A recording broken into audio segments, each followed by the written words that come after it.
Hey fans, it's me Aaron for Comic Show's New Comics Now. We got a lot fewer comics this week than last week that I want to talk about, but man, I like these comics. This is some good stuff. I mean, I got some good DC stuff, some good Marvel stuff, and some good indie stuff, and, you know, all a handful of writers that I like, but I'm really digging it.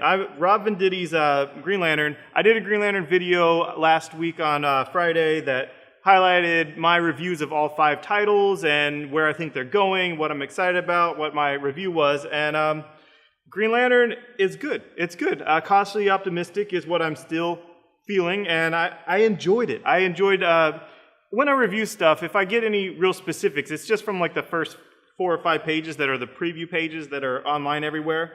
But this starts out with the recruits, the rookies, and how given this little crash course in how to defend themselves. That, yo, you were picked because you could overcome great fear. Do it. We're in a battle. And I like that it's in the middle of things, and they're fighting all Larfleeze's constructs and everything. And one of the rookies does a punch and actually punches Hal. And it's kind of cool, you know, because who he's angry about, who he's using his imagination to attack is Hal, because Hal's the one talking mad crap at him. And Hal's like, well, that wasn't so hard. Now use your imagination in that direction. But one of the cool things is when the dude's throwing a punch, you see with the construct, the thumb is folded underneath that would break in real life. So these rookies aren't just rookies to being ring welders. They also probably, some of them have never been in a fight before. And that's just kind of cool thing to pick up on. But there was a lot of great stuff in this issue, a lot of stuff I like, a little bit of humor with Saint Walker, which I love it when he has a little bit of just his dry humor that I don't think he's intentionally funny, but funny nonetheless. And I like the new villains. I like the remnants of the old guard that are left, the few Green Lanterns that are left from the old times, and all these new recruits. And I'm in it. I'm enjoying it. I liked it a lot. Trinity Ascension, Pandora. It's Ray Fawkes who co-writes stuff with Jeff Lemire, like Constantine and Justice League Dark. He's done his own stuff. He at least got nominated for Eisner. I don't know if he won. I think he won for One Soul. But Trinity Sin was actually really good. I've never cared for this character. I thought she was just kind of that ghost in the machine that just recreated the DC universe at the end of Flashpoint. She's responsible for the New 52. And I guess to have Pandora responsible for the New 52 the same way she's responsible for all sin, anyway, the beginning of this, it's that to end her curse, she has to take on the entire DC universe. And as it opens, it shows her way, way back in the day, and she touches that gold skull we've seen and lets out the 7 deadly sins, like lets them all out. And they're the 7 deadly sins that we've seen from Shazam and all that stuff, gluttony, wrath, lust, sloth, all that. And then it just has her through time of trying to save people while the sins are overpowering, and then her gaining skills and learning stuff and running into Vandal Savage. And I like that Fawkes does not step heavily on the Greco-Roman Pandora stuff as to get into Azzarello's Wonder Woman stuff, but Pandora as this concept that she's also Lilith from the Judeo-Christian, stuff with the mother of all demons and whatnot, that she is the one that let evil out onto the earth and the one that made Cain prideful and full of envy to want to attack Abel. And I like how it set up Trinity War. I like it. It wasn't like, oh man, I totally love Pandora now. She's freaking awesome. But she's grounded. I understand her. I understand where she's been. I know her story. I'm ready for Trinity War. I'm ready for her to get that skull back and start, setting off this big war of modern gods of, Supermen and Justice Leaguers and all that. So I'm excited. If you don't need to read this to read Trinity War, but I kind of enjoyed it, and I wasn't excited about it by any means. I like Ray Fawkes, but I wasn't excited about it. I certainly wasn't excited about Pandora, and I dug the issue. What I was excited about is Charles Soule's Swamp Thing, and I've loved his stuff for the past 3 issues. This issue was my favorite easily. John Constantine's in here, and the seeder's there like Johnny Appleseed, but instead he seeds a whiskey tree, a tree that grows whiskey, like fruit full of freaking whiskey, and why it grows whiskey, and how it turns the townspeople, and why Constantine's there, and what Constantine's doing, and his interaction with Swamp Thing, Alec. It's just so freaking brilliant. It's a 2-part story. The first part was just awesome. I loved everything about it. Charles Soule just freaking nailed it. And John Constantine loves whiskey. Like when he went to America, in Azzarello's run. He said Jack Daniels is the only thing Americans ever got right, so that's cool. But speaking of Charles Soule, he took over Thunderbolts. This issue was brilliant. I'm going to offer a special on it at $1 off the Thunderbolts for this issue at my store because I know it's like issue 12, you're getting on Thunderbolts, why should you try it if you're a Marvel guy? Who is Charles Soule? I'm telling you he's this awesome guy from DC stuff, from Red Lanterns and Swamp Thing. I'm going to give people $1 off, and I love how it takes on the Punisher-Elektra relationship head-on. It has Punisher going to kill Elektra's brother, who Elektra says is already dead. And this is not, a spoiler. I'm saying don't even care about picking up the first 11 issues. Pick up this one issue and judge whether you want to read this run based on this issue. She lied about her brother. Punisher is tracking down her brother to kill him, as Punisher kills everyone. And through his war journal type narrative device, he's talking about how he's done with Elektra. She lied to him. She's worse than these guys. She's horrible. He's going to end this relationship with her. And then he doesn't, and that's cool. How many times have we had an internal monologue where we try to convince ourselves that we're a certain way and we're making the certain decision, and then we don't? And, to see Punisher act out a character with Elektra, and then to see his internal monologue, his plot device of the war journal type thing, show that he's not out of character, he's just acting out even in his own mind. So I dug it a lot. So give that a shot.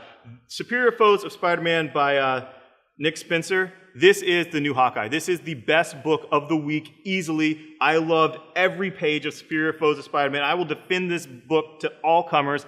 I freaking loved it. I'm going to offer a money-back guarantee on this book. And Boomerang, breakout, awesome character. Speed Demon was cool too. I liked Speed Demon and a puppy and a little girl and what he does. But this book, just if you're in a store, just pick it up and just read the first couple pages. Just the first couple pages and see, or just read the preview pages on any comic news website. You will be sucked into Boomerang and his pathetic life and just how amazing this is, just the vibe, the voice, the tone of this book, and how great it is, and how, like, in all of the 52, they don't have a book like this. I know they're taking on villains. I know they're going to have Villains Month, and I know they're going to have Forever Evil, and I know they're going to focus on villains probably more after that. But in all those books, you didn't have a villains book. You had a Penguin miniseries, and you have Suicide Squad, which is villains redeeming themselves, at least in the eyes of the law. This is irredeemable villains doing terrible things and justifying it. And I loved it. And Spider-Month's here, Superior Spider-Month. Nick Spencer kicks ass. Try this book. Even if you weren't reading Superior Spider-Man, this book was great. If you want to hear villains justify their terrible actions and being terrible to each other and lying to each other, and I loved it. AI is great. It's Humphreys that you know from all his books, especially that Our Love is Real book. And it's the singularity. It's all the artificial intelligences. It comes right out of the AI book of AU, of Age of Ultron 10 AU or AI, and the Wade issue. And basically, Doombot is the breakout character. Doombot's so much fun. Henry Pym can ground a series. He can hold it down. And Doombot's breakout character, I love that it had the kid from Runaways and Vision. Fun book, fun first issue. Deadpool kills Deadpool. Why am I reviewing this?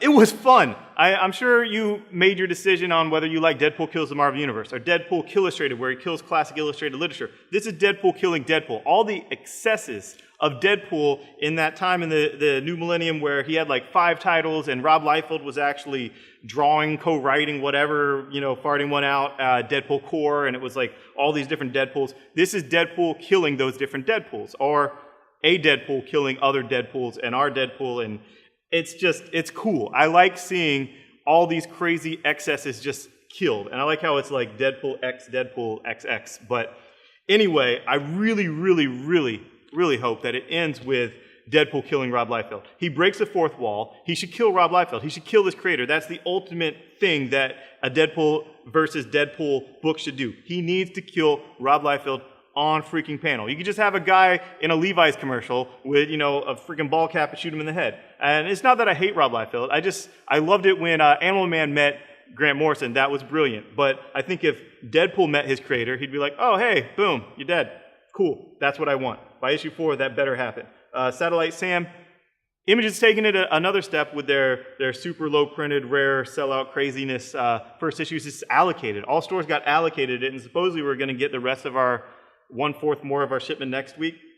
Anyway, Satellite Sam was great. It's, you know, sex, death, live TV back in black and white TV era, and, you know, sexy, Matt Fraction, Howard Chaykin on art. It is black and white. It is old school. That does fit the tone of the book because it's about the era of black and white television. It's set in that era, and, you know, it's in black and white. It doesn't take a rocket scientist to figure out that fits the tone, even if you don't like black and white books.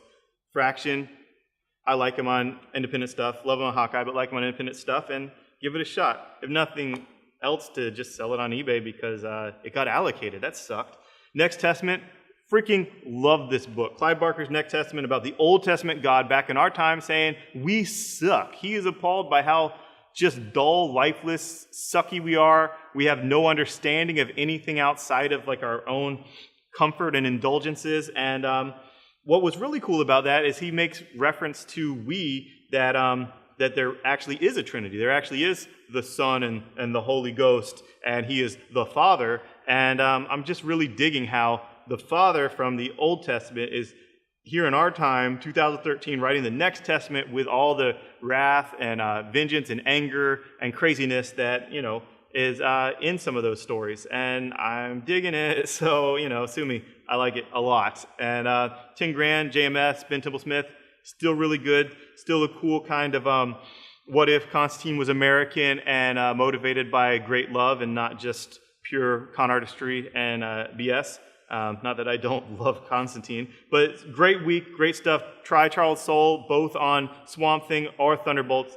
Best issue of Swamp Thing yet. You can read that without reading his other 3 issues of Swamp Thing. I guarantee it. It's just, boom, you're right there. And Green Lantern, I really enjoyed it. Thanks, guys. Bye-bye. Thanks for watching. Click subscribe, comment on it, like it, share it on Facebook, visit our Facebook. And if you're local, as always, come check out the Geekies and have a beer with us. We have Geek Trivia Tuesday where the winning team gets their bar tab paid. We have open to midnight on Friday and Saturday where we could just party late into the night, drinking and talking comics. And if you haven't voted yet, vote us for the Orlando Weekly Best of Orlando for Best Comic Shop. Thanks, bye-bye.